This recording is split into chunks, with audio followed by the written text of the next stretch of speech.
Достор, бул сабакта сиздер менен HTML'деги текстке тиешелүү болгон кийинки тегтер менен кененирээк таанышууну улантабыз. Биз азыркы экранда көрүп турган HTML кодду өткөн сабакта жазганбыз. Ал жакта body'де биринчи деңгээлдеги баш сөздү жазып өткөнбүз. Мындай сөздөр, мындайча айтканда, баш сөздүн 6 түрү бар. Бул биринчи деңгээлден 6-чы деңгээлге чейин уланат. H1 деген бул биринчи деңгээлде болуп, эң чоң баш сөздөрдүн бири болуп эсептелинет.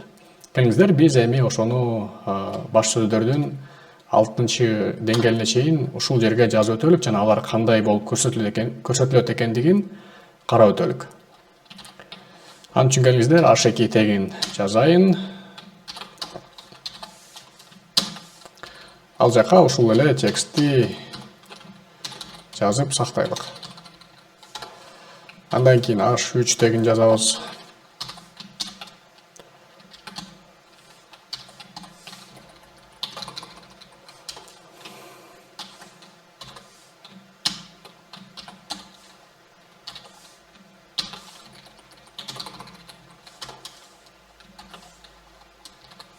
Андан кийин H5 тегин жазабыз.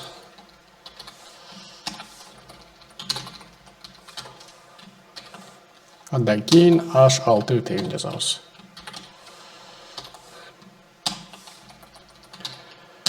Бул кодду жазып бүтүп туруп, баракчабызды жаңылай турган болсок, төмөндөгүдөй жазууну көрө аласыз. Бул жакта биз H1ден H6га чейинки баш сөздөрдүн деңгээли кандай айырмаланат экенин көрсөк болот. H1 абдан чоң, H6 болсо андан кичик болот экен. Бул бизге көптөгөн, мындайча айтканда, орусча айтканда вариативность берет, өзүбүздүн контентибизди жасап жатканда. Ошондуктан кайсы бир сөздү же кайсы бир түшүнүктү мындай чоңураак таңга менен баса белгилебиз келсе, биз ушул тегтерди колдонсок болот. Анан дагы айта кете турчу нерсе, H1 теги негизи мындай ушундай чоң кеңеш. Бир веб баракчада бир эле жолу H1 тегин колдонуу сунушталат. Анткени бул кандай десем, баракчанын структурасын жакшы кармайт жана сиздин мындайча айтканда темаңыз эмне жөнүндө экенин, бул баракча эмне жөнүндө экенин мындай эң чоң белги менен баса белгилеп көрсөтүп турат. Эгер мындай белгилер өтө көбүрөөк болсо, окурман үчүн кайсы бир деңгээлде башаламандыкты жаратышы мүмкүн. Эми келиңиздер достор, биздин финалдык жасай турган веб баракчабызды карап өтөлүк жана ошонун контентин карап, биздин азыркы жасап жаткан баракчабызды ошого окшоштурганга аракет кылалык. Мен бул баракчаны ачам дагы жана бул жактан эң биринчи чоң сөз менен жазылган программчынын журналы дегенди көрүп турабыз. Кыскасы, бул биздин веб баракчабыздын темасы, ошондуктан биз муну H1 деген тег менен жазып алсак болот. Мен бул текстти копировать кылам дагы. Анан келиңиздер, мунун астына жазып өтөлүк. Дагы эле ошол эле H1 тегин жазабыз дагы. Анын ичине ушул аталган сөздү коебуз. Андан сырткары бул жакта вебтин базалык тили HTML деп, ушул программчынын журналы деген сөздөн бир аз эле кичирээк болгон жазуу экен. Муну дагы келиңиздер копировать этип, бул жака H1 тег эмес, H2 тегинин ичине жазып өтөлүк. Анткени мунун өлчөмү бир аз кичирээк болуп турат. Андан кийинки баш сөздөрдүн бири бул жакта HTML деген эмне деп турат. Келиңиздер, муну дагы өзүбүзгө сактап алалык. Анан аны эми H2 эмес, H3 тегинин ичине киргизелик. Анткени ушул жазуудан HTML эмне деген жазуу дагы бир кыйла кичикирээк экен. Ошондуктан биз H3 тегин жазып алабыз.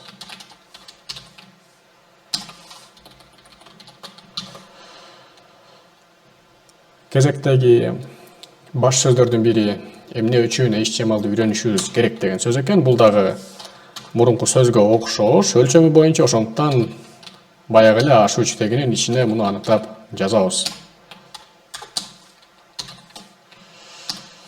Тура эмес жазып алдым, достор.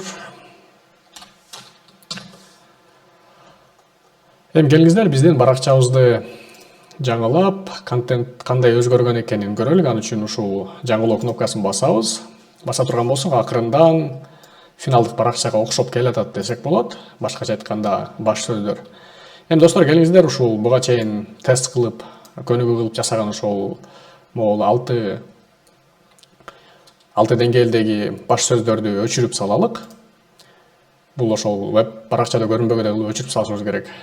Муну кылуунун 2 жолу бар негизги. Эң биринчи, мен ушул кодду алып туруп, бардыгын өчүрүп туруп, сактап туруп, баракчаны жаңыласам, баягы код көрүнбөй калат. Бирок мен ошол эле учурда кодду калтырып, комментарий деген атайын мындай коддо жазылган ушундай бир нерсени колдонуп, анын үчүн ушундай кичинекей белгини жазып, илеп белгини жазып, 2 жолу сызыкчаны жазсаңыз, өзүнүн баягындай жабуучу комментарий менен белгиленип калат. Анан эгер мен ошол комментарийдин баш белгисин жаза турган болсом, бардык код бооз болуп, мындайча айтканда активдүү эмес болуп көрүнүп калат. Эгер мен 14 комментарийди 14-сап менен чектей турган болсом, ошол 7-саптан 14-сапка чейинки жазылган коддордун бардыгы мындайча айтканда деактивация болуп калат дагы, ал эмнеден көрүнбөй калат. Мындайча айтканда биздин баракчабыздан көрүнбөй калат. Эгер муну кайра жаңыласам, эч нерсе көрбөйм.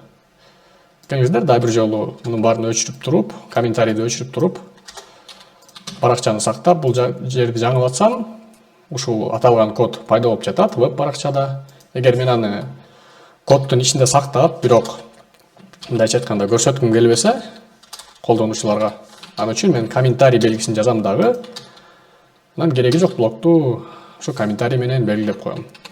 Бул комментарийдин эң пайдалуу жактары ошо кереги жок кодду же болбосо кайсы бир код азырынча кереги жок, бирок кийин керек болуп кала турган болсо, аны ушинтип комментарий ичине киргизип койсок болот. Же болбосо коддун кайсы бир бөлүктөрүнө түшүндүрмө жаза турган болсок, биз ушундай комментарий деген нерсени колдонсок абдан пайдалуу болуп эсептелинет.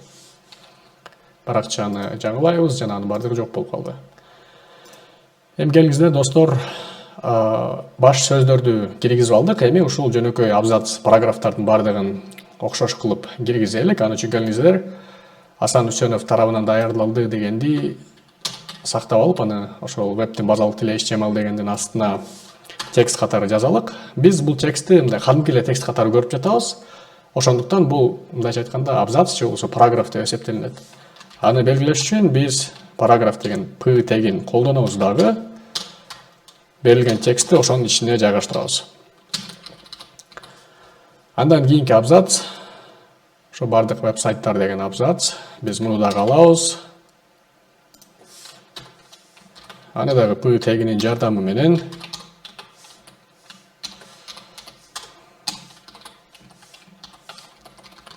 бул жака жайгаштырабыз.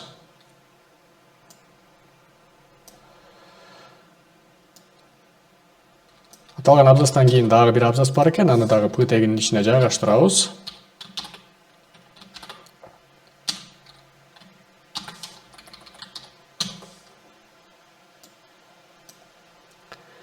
Эми келиңиздер, HTML деген эмне дегенден кийин дагы бизге керектүү болгон 2 параграф бар экен, ошону дагы бул жерге жайгаштырып өтсөк. Келиңиздер, мен биринчи 2 параграфты жазып алайын дароо эле.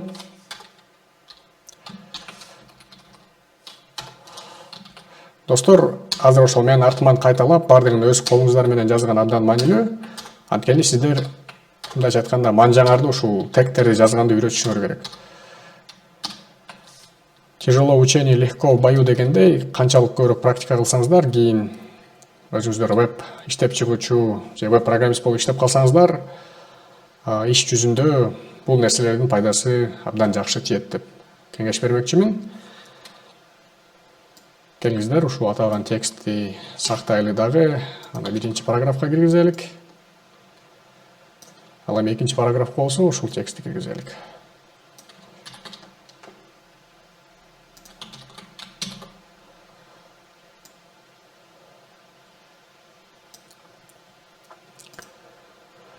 Биз мунун баарын сактадык. Prettier деген плагин кодубузду жакшы кылып, жакшынаак кылып форматтап койду. Мен муну сактадым. Эми келиңиздер, өзүбүздүн баракчабызды жаңылайлык. Буюрса, финалдык баракчага акырындан окшоп бара жатат. Биз бул жакта дагы эмне кылабыз? Биз ошол атайын баягындай, келиңиздер, финалдык баракчаны карай турган болсок, Мисалы Асан Усеновдун тамгалары мындай жоон кылып атайын баса белгилерин көрсөтүлгөн. Андан кийин бул жакта фундаменталдык деген сөз курсив түрүндө баягындай тамгалар бир аз эңкейген, ичкерээк түрдө болуп атайын көрсөтүлгөн.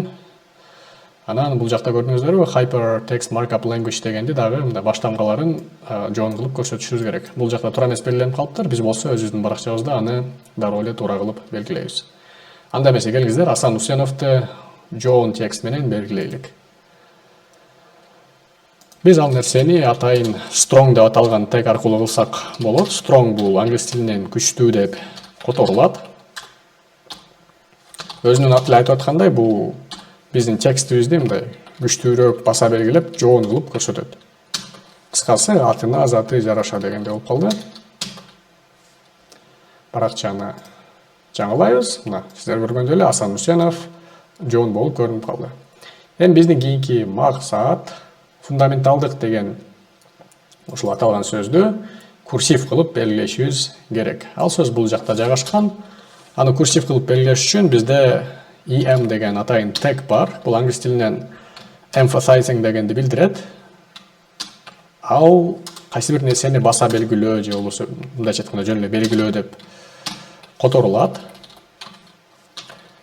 Биз ушул тег менен фундаменталдык деген сөздү курчап коебуз, сактайбыз. Бул жакты жаңылай турган болсок, текст курсив болуп көрүнүп калды. Эми биз ушул HTML деген, ушул Hypertext Markup Language дегендин ар бир баш тамгасын жоон кылып белгилешибиз керек. Достор, келиңиздер ушул тапшырманы сиздер өзүңүздөр кылыңыздар. Азыр видеону паузага коюп, ушул сөз аталган сөздүн баш тамгаларын келиңиздер жоон текст менен өзүңүздөр жасап көрүңүздөр. Эми келиңиздер аны чогуу кылалык. Азыр мен коддон ал текстти таптым бул жактан. Биз билебиз, текстти жоон кылыш үчүн биз strong деген атайын тегти колдонушубуз керек.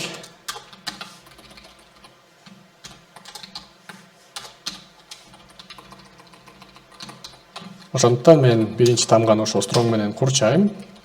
Келиңиздер достор, мен ушул экинчи жабуучу тегтимди жөн эле өзүмө сактап алайын, кечке жазып отурбастан. Андан кийин T деген тамганы дагы курчап өтөбүз, strong деген тег менен. Андан кийин M тамгасын белгилейбиз. Анан эң акыркы биз L тамгасын strong деген тег менен курчап белгилейбиз. Эгер мен муну сактай турган болсом,